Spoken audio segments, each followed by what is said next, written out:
What's going on, everyone? Great Talon here, and today the prey is going to be Super Mario Maker 2 for the Nintendo Switch. So, from the original creators of the Italian plumber that charmed his way into our hearts in the 80s and 90s, and then decided it was fashionable to dress up in a cat suit and meow at the end of every stage, comes a culmination of all of the greatest Mario games of all time, the 2.5D games and the 2D platforming games, mind you, with the exception of its bastard redheaded stepchild, Super Mario Bros. 2, for some reason, which was actually really good despite its permanent backseat on the Nintendo Mario bus, where not only you can play as a mashup of some of new and really cool challenging made stages, player made or actually Nintendo made stages, but also in Mario Maker 2 you can create them and post them on the interwebs for the wild out there to undertake and damn near break their Switch trying to make it to the end of the user created stages of Super Mario Maker Part 2. So let's just dive right in, shall we? Graphics are up first. Okay, so whether you're playing in a handheld or docked mode on your TV, Mario Maker 2 looks beautiful and nostalgic at the same time. From the 8-bit era of the Super Mario Bros. And Super Mario Bros. 3 to the 16-bit era of Super Mario World to the new 2.5D Mario games such as New Super Mario Bros. U and Super Mario 3D World, the textures and environments are rich and crisp in its 1080p glory when docked, and handheld you may notice some dips in between 720p and 900p, I believe, which is minor blip and barely noticeable on anybody's radar, should be, when the game runs at almost locked in about 55 to 60 frames per second, which is pretty damn good in either handheld or dock modes.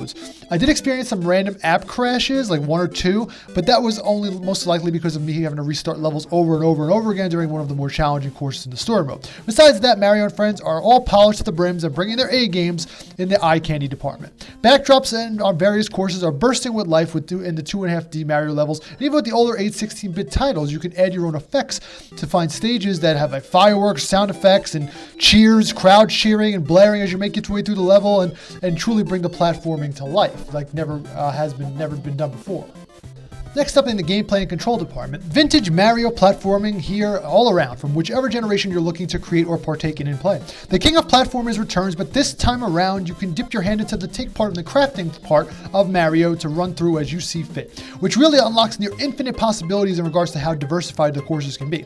In creator mode, you can unlock upgrades and abilities to allow you to add more effects and items to your created courses and into more challenge or reprieve, whichever you perceive fit, such as a super hammer, which unlockable, which allows construction Mario to use a Mega Hammer to break gray bricks. You can also add in effects from other 3D Mario games that were not included here, such as Mario Galaxy and Sunshine.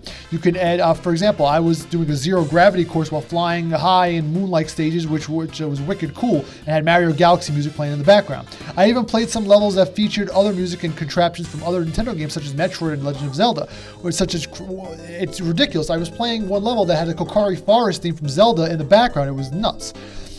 There's honestly a ton of creative and talented people in the world out there that you should check out to love their levels and that bring their ideas to life in this title. Nintendo allows such a great part for them to do that. There is a comprehensive course creator tutorial as well to get you started constructing the Mario stage of your dreams or nightmares. And if you thought that it would just be a traditional style Mario like platforming game, fret not, because the Big N has your back here this time around. Unlike the first Mario Maker, Mario Maker 2 sports a full-blown story mode, which is there pretty much to show you the ropes and a template, what types of courses you can craft. The story mode, in my opinion, is so much more than that, though, and we'll touch on that in a little bit. But the controls are airtight as expected in a Mario game, and there are no kinks or loose ends to be tied here at all. I was playing with the Nintendo Joy-Cons in handheld mode 90% of the time, and even with its slightly awkward D-pad on the Joy-Cons, I had no issues moving about and guiding Big Red around all the stages.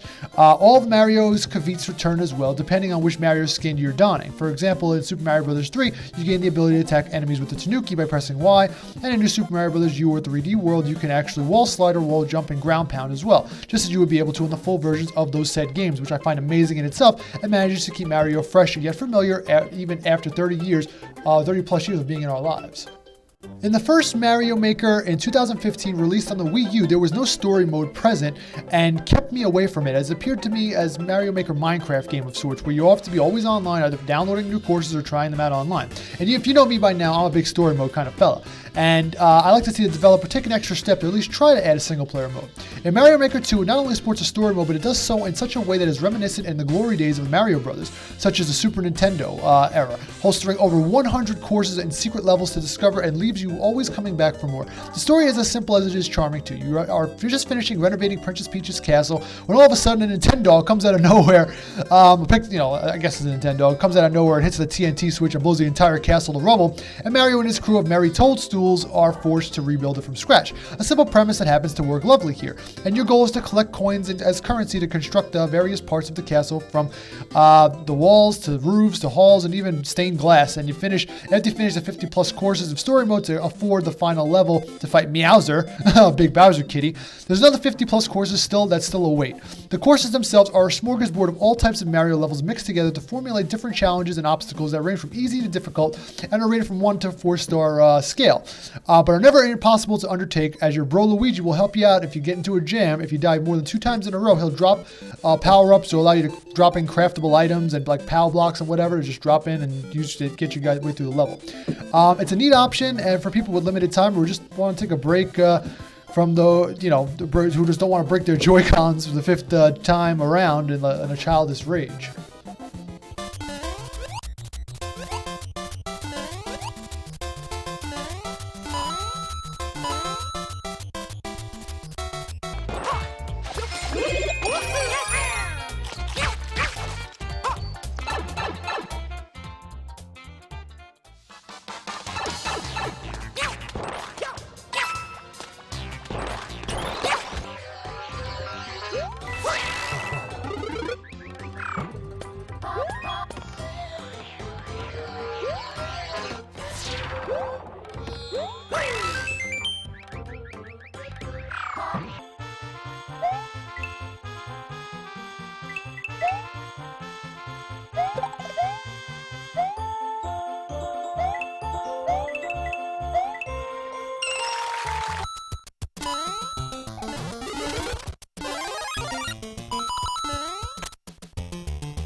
So yeah, Koji Mother-Lovin' Kondo returns to score another instant classic here, and if you're unfamiliar with the likes of this man, just Google him or go on YouTube and type in Super Mario Brothers or Legend of Zelda from 1985 and 1986 respectively to hear this magician's works of art. While you might not think much needs to be done here with the most whimsical, memorable sounds and tunes are in place here, Kondo-san remixes them in ways that almost make them feel like a new iteration of the series. The iconic sound effects return here as well as in their respected games. The jump, power-up, death, and level clear sounds are all returned in their holy glory here and will make you feel like a kid or a teenager again.